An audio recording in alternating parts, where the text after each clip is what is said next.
Hello friends, this is Sakshi and you're on my YouTube channel Enjoy Learning with Sakshi Pandey। आज की video में हम कर रहे हैं क्लास 9 इंग्लिश बुक बिहेव का लेसन नंबर 6 माई चाइल्डहुड यानी कि मेरा बचपन। Let's see before you read. Can you think of any scientist who have also been statesmen?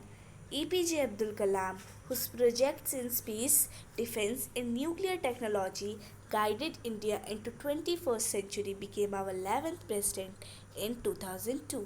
क्या आप ऐसे साइंटिस्ट के बारे में सोच सकते हैं जो कभी स्टेट्समैन भी रहा हो? तो हाँ, आप ऐसे एक साइंटिस्ट का नाम जानते हो और वो है APJ अब्दुल कलाम, जिन्होंने बहुत सारे प्रोजेक्ट किए हैं। अब भले ही वो साइंस की बात हो, डिफेंस की बात हो या फिर न्यूक्लियर टेक्नोलॉजी की बात हो, तीनों में ही उन्होंने बहुत बड़े बड़े और अच्छे अच्छे प्रोजेक्ट किए हैं। और उन्हीं प्रोजेक्ट्स की वजह से इंडिया जो है आज 21st सेंचुरी में मॉडर्न लाइफ जी रहा है। और साथ ही साथ वो हमारे 11th प्रेसिडेंट भी थे in the year 2002। In his autobiography, Wings of Fire, he speaks of his childhood। Autobiography का मतलब तो आपको पता होना चाहिए। बायोग्राफी का मतलब होता है जब किसी इंसान को इंट्रोडक्शन लिखा जाता है, so that is referred as biography. और ऑटो का मतलब होता है खुद से, तो जब कोई इंसान अपनी ही बायोग्राफी खुद से लिखता है तो दैट इज़ कॉल्ड ऑटोबायोग्राफी। तो उनकी जो ऑटोबायोग्राफी है उनका नाम है विंग्स ऑफ फायर। उनकी ऑटोबायोग्राफी का नाम था विंग्स ऑफ फायर और उसी विंग्स ऑफ फायर नाम की बुक में उन्होंने अपने बचपन के बारे में बताया है। तो अभी जो हम चैप्टर पढ़ने वाले हैं माई चाइल्डहुड, वो उन्हीं के बचपन के बारे में है। So let's start the video.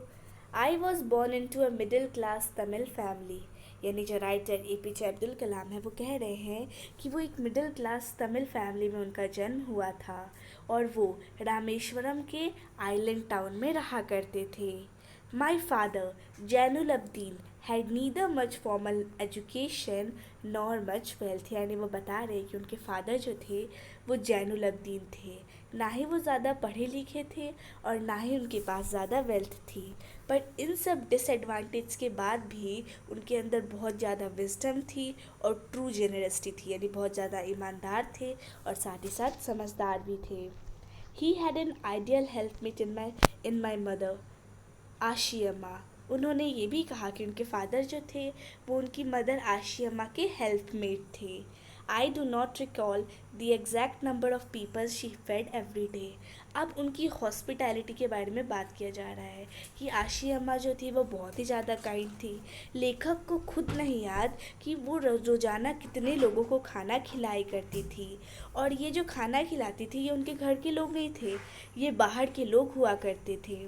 But I am quite certain that far more outsiders ate with us than all the members of our own family put together। यानी फैमिली मेम्बर से ज़्यादा आउटसाइडर्स हमारे यहाँ खाना खाने आते थे।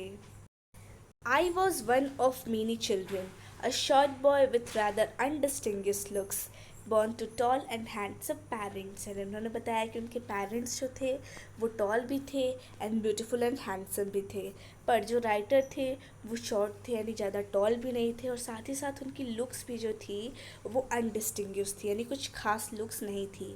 We lived in our ancestral house, यानी वो अपने पुश्तैनी घर में रहा करते थे, which was built in the middle of 19th century, जो कि 19वीं सदी के बीच में बना था। It was a fairly large pucca house, यानी बड़ा सा एक पक्का हाउस था जो कि लाइमस्टोन और ब्रिक से बना था और वो रामेश्वरम के मॉस्क स्ट्रीट में था। My austere father used to avoid all inessential comforts and luxuries. Austere का मतलब होता है सिंपल और स्ट्रिक्ट, तो उनके जो फादर थे वो काफ़ी सादा थे और स्ट्रिक्ट थे और इसी वजह से वो सारे इन एसेंशियल कम्फर्ट्स और लग्जरीज़ को अवॉइड करते हैं। यानी जो ज़रूरी है वो तो पक्का दिलाते थे, पर जो इन एसेंशियल है यानी सिर्फ और सिर्फ लग्जरीज़ जो होती थी जो कि इन एसेंशियल है वो उन्हें प्रोवाइड नहीं कराते थे। However, all necessities were provided for यानी लग्जरीज तो नहीं दिलाते थे जो इनएसेंशियल होती थी, पर जो भी नेसेसिटीज़ यानी ज़रूरत की चीज़ें होती थी वो दिलाते थे, अब चाहे वो खाना हो, कपड़ा हो या दवाइयाँ हो। In fact I would say mine was a very secure childhood, both materially and emotionally. उन्होंने ये भी कहा है कि मेरा बचपन जो था वो पूरी तरह से सिक्योर था, मटेरियली भी और इमोशनली भी, यानी जो चीज़ों की ज़रूरत थी वो भी उन्हें मिला और जितना प्यार उन्हें चाहिए था वो भी उन्हें अपनी फैमिली में मिला। The second world war broke out in 1939। तो जो सेकेंड वर्ल्ड वॉर के बारे में बात की गई है तो वो 1939 में शुरू हुआ था, और तब जो लेखक थे वो सिर्फ और सिर्फ 8 साल के थे। For reasons I have never been able to understand a sudden demand for tamarind seeds erupted in the market. यानी जब सेकेंड वर्ल्ड वॉर ब्रोक हुआ तो पता नहीं किन्हीं कारणों की वजह से बाज़ार में अचानक से टैमरिंड यानी इमली के जो बीज होते हैं उनकी डिमांड बहुत बढ़ गई। I used to collect the seeds and sell them to a provision shop in mosque street. तो फिर लेखक जो थे उन्होंने इसका फ़ायदा उठाया, वो सीड्स को कलेक्ट करने लगे और उसके बाद प्रोविजन शॉप पे उन्हें बेच दिया करते थे। A day's collection could fetch me the princely sum of 1 anna. यानी एक दिन में जितना भी मैं कलेक्ट करता था उन सब से मुझे 1 आना तो मिल ही जाता था। Anna is a currency. My brother in law Jainuluddin would tell me stories about the war which I would later attempt to trace in the headlines of तिनामन्नी। यानी उनके जो ब्रदर इन लॉ थे जिनका नाम था जलालुद्दीन, वो उन्हें वॉर की कहानियाँ सुनाया करते थे और बाद में वो उन्हीं सारे जो इंसिडेंट्स थे उन्हीं को दिनामणि नाम के एक न्यूज़पेपर में ट्रेस किया करते थे। Our area being isolated was completely unaffected by the war. यानी उनका जो एरिया था वो पूरी तरह से आइसोलेटेड था, इसी वजह से वॉर का कोई भी प्रभाव उनके एरिया पे नहीं पड़ा। But soon India was force to join the allied forces and something like a state of emergency was declared. पर जल्द ही इंडिया को भी उस लड़ाई में शामिल होना पड़ा और इसी की वजह से एमरजेंसी का स्टेट डिक्लेयर कर दिया गया। The first casualty came in the form of the suspension of the train. यानी सबसे पहला जो वहाँ पे इफ़ेक्ट हुआ वो ये हुआ कि एक ट्रेन जाती थी वहाँ से रामेश्वरम सेंटर स्टेशन से, तो वो सस्पेंड हो गई यानी वो अब रुक गई। The newspapers now had to be bundled and thrown out from the moving train on the Rameswaram road between Rameswaram and Dhanushkodi. यानी 2 गांव हैं रामेश्वरम और धानुषकोडी, दोनों के बीच में जो रोड होती है वहाँ पे न्यूज़पेपर पहुँचाने के लिए अब उन्हें मूविंग ट्रेन से पास करना पड़ता था। That forced my cousin Shamsuddin, who distributed newspapers in Rameshwaram, to look for a helping hand to catch the bundles, and as if naturally I fill the slot. और इसी वजह से उनके कज़न शमसुद्दीन जो कि रामेश्वरम में न्यूज़पेपर बांटा करते थे, उन्हें एक हेल्पिंग हैंड की ज़रूरत पड़ी और उस ज़रूरत को लेखक ने खुद पूरा किया। Shamsuddin helped me on my first wages. और इसी तरह से शमसुद्दीन की मदद लेके उन्होंने अपनी पहली अर्निंग कमाई थी। Half a century later, half a century मतलब 1 सेंचुरी का मतलब होता है 100 ईयर्स, तो उसका हाफ यानी कि 50 ईयर्स। तो 50 ईयर्स बाद भी I can still feel the surge of pride in earning my own money for the first time. यानी हाफ सेंचुरी 50 साल बाद भी उन्हें वो प्राइड याद है जो उन्होंने फर्स्ट सैलरी के टाइम उनके अंदर आई थी। Every child is born with some inherited characteristics. यानी हर एक बच्चे में कोई ना कोई इनहेरिटेड कैरेक्टरिस्टिक्स होती है जो कि उनके पेरेंट्स से मिलती है। Into a specific socio economic and emotional environment and train in certain veg bye figures of authority. I inherited honesty and self discipline from my father. तो ठीक उसी प्रकार से लेखक जो है उन्हें अपने फादर से ऑनेस्टी और डिसिप्लिन इनहेरिट हुई और मदर से उन्होंने अच्छाई में विश्वास करना और काइंडनेस भी सीखा, और ऐसा ही उनके 3 भाई बहनों ने भी सीखा। I had 3 close friends in my childhood. यानी बचपन में लेखक के सिर्फ 3 क्लोज फ्रेंड्स थे, Ramanand Shastri, Aravindan and Shiv Prakashan. All these boys were from orthodox Hindu Brahmin families. यानी ये सारे जो बच्चे थे वो सब ऑर्थोडॉक्स हिंदू ब्राह्मण फैमिली से रिलेटेड थे, उन्हीं के वहाँ के थे। As children, none of us ever felt any difference amongst ourselves because of our religious differences and upbringing. यानी जब वो बच्चे थे तब तो उन्होंने कोई भी डिफरेंस नहीं सफ़र किया, वो भी सिर्फ और सिर्फ रिलीजियस। तो सब अलग अलग रिलीजन के थे, पर फिर भी इससे कभी उनके दोस्ती में डिफरेंस नहीं आया। In fact, Ramananda Shastri was the son of पक्षी लक्ष्मण शास्त्री। जो रामानंदा शास्त्री था वो पक्षी लक्ष्मण शास्त्री का बेटा था, जो कि रामेश्वरम टेम्पल के हाई प्रीस्ट थे। अब ज़्यादातर जो हाई प्रीस्ट होते हैं वो ऑर्थोडॉक्स होते हैं, पर जो रामानंदा शास्त्री के फादर थे उन्हें उनकी दोस्ती से कोई भी प्रॉब्लम नहीं था। Later he took over the priesthood of the Rameswaram temple from his father. यानी जो रामानंद शास्त्री थे बाद में उन्होंने अपने पापा की जगह ली और वो भी सबसे बड़े प्रीस्ट बने। और जो अरविंदन उनके दोस्त थे वो बिजनेस में लग गए, जिसमें वो ट्रांसपोर्ट अरेंज करते थे तीर्थ यात्रियों के लिए। और जो शिव प्रकाशन थे वो एक कैटरिंग कॉन्ट्रैक्टर बन गए साउथर्न रेलवेज में। During the annual Shri Sitarama Kalyanam ceremony, यानी साल में एक बार वहाँ पे एक सेरेमनी होती थी जिसका नाम था श्री सीताराम कल्याणम सेरेमनी। तो उसमें उनकी फैमिली जो होती थी वो बोट्स अरेंज किया करती थी with a special platform for carrying idols of the lord from the temple to the marriage site. आमतौर पे वहाँ राम और सीता का विवाह करवाया जाता था। तो जो मूर्तियाँ ले जाने के लिए होता था कि मंदिर से मूर्तियाँ उठानी है और फिर मैरिज साइट तक ले जानी है, तो उसमें जो बोट्स अरेंज करने का काम था वो इनकी फैमिली किया करती थी। Events from the Ramayana and from the life of the prophet were the bedtime stories my mother and my grandmother would tell the children in our family। यानी वैसे तो वो मोहम्मडन्स थे, मुस्लिम कम्युनिटी को belong करते थे, पर फिर भी उनकी जो मदर और ग्रैंड मदर थी उन्होंने उन्हें दोनों की कहानी सुनाई, रामायण की भी और प्रॉफिट की भी। यानी उनमें कोई भी रिलीजियस डिफरेंसेस नहीं थे। One day, when I was in fifth standard at the Rameshwaram Elementary School, a new teacher came to our class। यानी एक बार जब ऑथर जो थे वो फिफ्थ क्लास में थे रामेश्वरम एलिमेंट्री स्कूल में, तो एक दिन अचानक उनकी क्लास में एक नए टीचर आए। तो जो लेखक थे वो एक कैप पहन के स्कूल जाते थे, जिससे पता चल जाता था कि वो एक मुस्लिम हैं। और साथ ही साथ वो रामानाथा शास्त्री के बाजू में बैठते थे, जो कि एक सैकर्ड थ्रेड पहनते थे, धागा पहनते थे, जिससे पता चल जाता था कि वो एक हिंदू हैं। The new teacher could not stomach a Hindu priest son sitting with a Muslim boy. यानी जब नए टीचर ने देखा तो वो ये बर्दाश्त नहीं कर पाए कि एक हिंदू पुजारी का बेटा एक मुस्लिम लड़के के साथ बैठा है। और इसी सोशल रैंकिंग की वजह से टीचर ने ऑथर को कहा कि वो पीछे जाके बैठे। ऑथर को बहुत बुरा लगा और उनके फ्रेंड रामानंदा शास्त्री को भी उतना ही बुरा लगा। He looked utterly downcast as I shifted to my seat in the last row।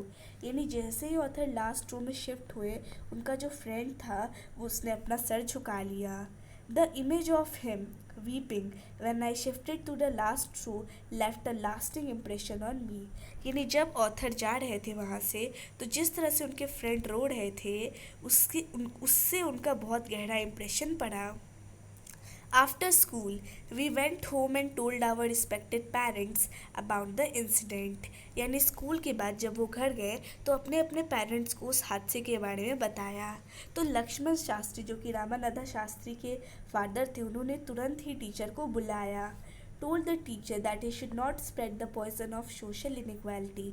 उन्होंने टीचर को डांटा कि आपको समाज में सोशल इनइक्वालिटी और कम्युनल इनटॉलरेंस का पॉइजन फैलाने की ज़रूरत नहीं है, वो भी इन छोटे छोटे मासूम बच्चों के दिमाग में। He bluntly asked the teacher to either apologise or quit the school. फिर गुस्से में उन्होंने पूछा कि या तो आप इनसे माफ़ी मांगिए या फिर स्कूल और आइलैंड छोड़ के हमेशा हमेशा के लिए चले जाएं। Not only did the teacher regret his behavior, but the strong sense of conviction Lakshman Shastri conveyed ultimately reform this young teacher. यानी सिर्फ और सिर्फ उसने माफ़ी नहीं मांगी, जिस तरह से लक्ष्मण शास्त्री ने उनसे बात की उस तरह से उन्होंने अपने आप को रिफॉर्म किया और ये सारी सोशल इनइक्वालिटीज़ को भुला दिया। On the whole, the small society of Rameshwaram was very rigid in terms of the segregation of different social groups। यानी अगर पूरी बात करें तो रामेश्वरम जो था वो जगह जो थी वहाँ पे कोई भी सेग्रीगेशन नहीं होता था। However, my science teacher, Siva Subramania Iyer, though an orthodox Brahmin with a very conservative wife, was something of a rebel. फिर अब वो एक और हादसे के बारे में बता रहे हैं जो कि उनके और उनके साइंस टीचर शिवा सुब्रमण्या अय्यर के साथ हुई थी। वो एक ऑर्थोडॉक्स ब्राह्मण फैमिली से बिलोंग करते थे और उनकी वाइफ जो थी वो बहुत ही ज़्यादा कंजर्वेटिव थी। He did his best to break social barriers so people from varying backgrounds could mingle easily. Mingle का मतलब होता है get mixed. उन्होंने सारे social barriers जो थे उनको तोड़ने की कोशिश की ताकि अलग अलग बैकग्राउंड के लोग जो हैं वो साथ में रह सकें। वो घंटों बिताया करते थे ऑथर के साथ और कहा करते थे, Kalam, I want you to develop so that you are on par with the highly educated people on the big cities. यानी वो कहते थे कि कलाम, मैं तुम्हें इस तरह से डेवलप करना चाहता हूँ कि तुम बड़े बड़े पढ़े लिखे लोगों के साथ बड़े बड़े शहरों में रहो। One day he invited me to his home for a meal. एक दिन उन्होंने उसे खाने के लिए मील पे बुलाया अपने घर। His wife was horrified at the idea of a Muslim boy being invited to dine in her ritually pure kitchen. तो फिर उनकी वाइफ जो थी उन्होंने पूरी तरह से मना कर दिया कि एक मुस्लिम बच्चा जो है वो मेरे प्योर किचन में नहीं आएगा। She refuse to serve me in her kitchen, यानी उसने ऑथर को सीधा सीधा रेफ्यूज़ कर दिया। अब जो शिवा सुब्रमण्या अय्यर थे इन्हें गुस्सा नहीं आया, बदले में उन्होंने खुद ही ऑथर को सर्व किया अपने हाथों से और उसके बाजू में बैठ के खाना खाने लगे। His wife watched us from behind the kitchen door, और उनकी वाइफ जो थी वो किचन के दरवाजे से उन्हें देख रही थी।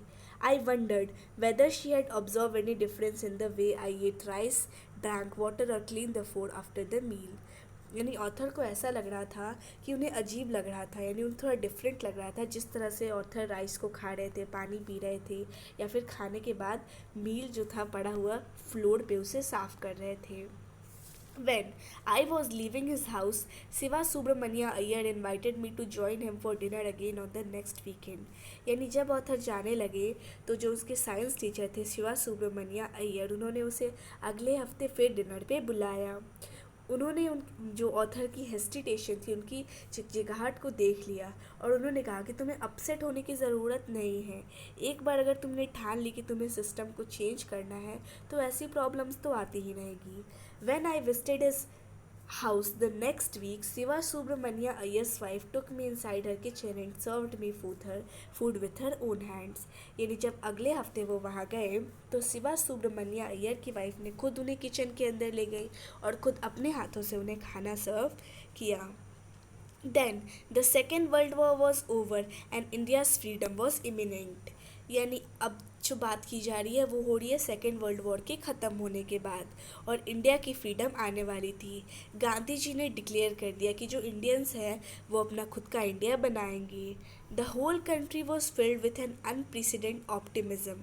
I asked my father for permission to leave Rameswaram and study at the district headquarters in रामानंतपुरम।